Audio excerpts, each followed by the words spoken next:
ஒரு உண்மையை சொல்லவா? என் கேலிகிராஃபி வீடியோ 14,000 பேர் பார்த்தாங்க. நான் ஒரு டீச்சர், பசங்களுக்கு சொல்லி கொடுக்குறேன். ஆனால் எனக்கு இன்னும் ப்ரமோஷன் கிடைக்கல. நான் பெருசாக சாதிக்கலைன்னு தோணுது. உங்களுக்கும் அப்படி தோணுதா? பியூலா ஃப்ரம் கர்த்தர் நல்லவர். இன்றைக்கு தேவன் கொடுத்த வார்த்தை யோபு 23:14. எனக்கு குறித்திருக்கிறதை கர்த்தர் நிறைவேற்றுவார். அப்போ நான் அழுதுட்டேன். ஏன்னா தேவன் எனக்கு கேலிகிராஃபி டேலண்ட் கொடுத்தாரு. 14,000 வியூஸ் வந்துச்சு. டீச்சர் ஆக்குனாரு. பசங்க லைஃப்பை டச் பண்ணுறேன். ஆனால் என் மனசில் ப்ரமோஷன் எப்போ, பெரிய பிரேக் த்ரூ எப்போ, அந்த மாதிரியெல்லாம் தோணுச்சு. நீங்களும் அப்படி வெயிட் பண்ணுறீங்களா? பட் தேவன் இன்னைக்கு என் கண்ணை திறந்தாரு. 14,000 வியூஸ், 14,000 பேருக்கு நான் ஒரு இன்ஸ்பிரேஷன். டீச்சர், 100 பசங்களோட ஃப்யூச்சர் என் கையில். ப்ரமோஷன் இல்லாமல் இருக்கலாம், ஆனால் பொசிஷன் இருக்குது.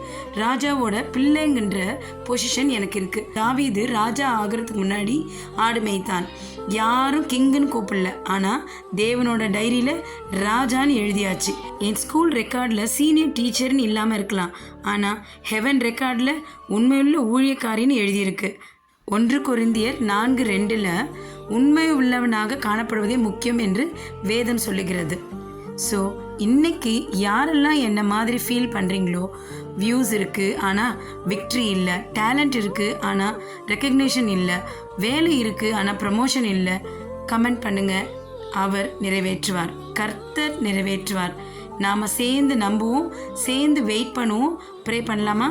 14,000 வியூஸ்க்காக நன்றி, டீச்சர் வேலைக்காக நன்றி. ஆனால் அப்பா, ப்ரமோஷனுக்காகவும் பெரிய பிரேக் த்ரூக்காகவும் காத்திருக்க ஒவ்வொரு பிள்ளைகளையும் பாருங்கள். நீங்கள் குறித்து வச்சதை அந்திம காலத்தில் இல்லை, இப்போவே நிறைவேற்றுங்கப்பா.